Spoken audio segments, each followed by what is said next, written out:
Andrew points to the fact that markets can lead to externalities, things like pollution, and concludes that this discredits libertarianism. But I would argue that this is a textbook example of what's known as the Nirvana Fallacy, which I think is one of my favorite fallacies. And if you're a longtime listener of the show, you know I bring this up a lot. I think the Nirvana Fallacy is almost the underlying core fallacy of the anti-libertarian position. But just comparing the sort of, Nirvana Fallacy, just to quickly recap it, is when someone presents you with an idea and you compare it not to the status quo, and you compare it not to a realistic standard, but you compare it to a sort of standard of perfection, right? Or this is sometimes called the no perfect solution fallacy, right? That if there's any way you can conceive that a libertarian legal order leads to a problem and it doesn't get solved, you go, well, then libertarianism fails. But that begs the question to be like, well, hold on, injustice and mistakes and imperfections exist even with the state, right? The state doesn't perfectly solve all problems, and so therefore this doesn't hold.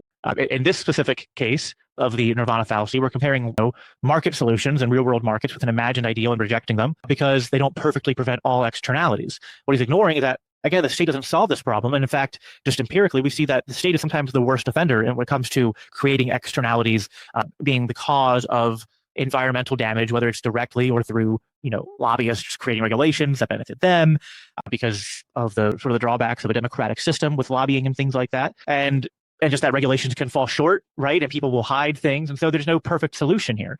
His solution, in his own words, was we use men with guns and we tell you, nope, you can't do that. That's a very reductionist point of view. And it sort of imagines that the central planners have perfect knowledge. But that's kind of part of the problem here, right? Because first of all, when we're contrasting the state solutions with the free market solutions, the free market solutions are based on property rights and market regulations. And we also see that, first of all, what leads to an increase in environmental protections and a care for environmental issues is actually a wealthy society, that poor people generally don't care about pollution, but that what wealthy societies do, and what creates wealthy societies, free market capitalism.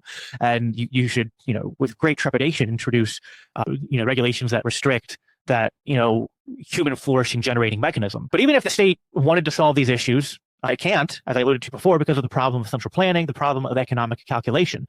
Because without market prices and profit loss signals and voluntary exchange being the foundation here, there's simply no way for a central planner to allocate resources effectively or to respond intelligently to environmental complexities and to know the right solution for.